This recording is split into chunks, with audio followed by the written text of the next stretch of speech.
Ever wish you could analyze temporal trends in Tableau with spatial data, even when your dataset lacks a direct time element? Let's explore how. Initially, we have a map populated with data points, characterized solely by their latitude and longitude. Notice the absence of a dedicated time field within the available data.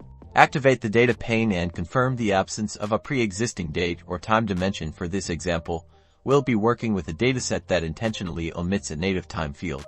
Here, we'll create a calculated field to construct a hypothetical time element. This will allow us to filter our map by a time component even if it is not in the raw data. Select Create Calculated Field from the data pane. Within the calculated field, we will use MAKETIME to generate our estimated time, using hour, minute, and second arguments. For the hours component, you may need to create an expression to approximate an hour value. This is based on longitude values. As longitude is related to positions on the Earth, a good starting point for the hours of the day might be in longitude 180/15. Adjust this according to your data's specifics. For minutes and seconds, input values for these. For example, putting 0 in these positions. This will ensure a time value is assigned to your calculated field. Our calculated field, which represents an approximated timestamp associated with each data point on the map, is complete. Remember, this estimation is contextual.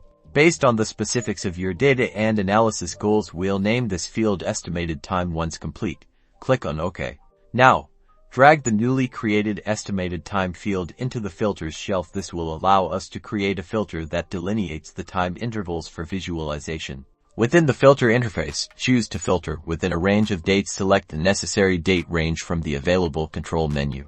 As you can observe, the map's data points now dynamically respond to the selected time window effectively. We've successfully implemented time-based filtering.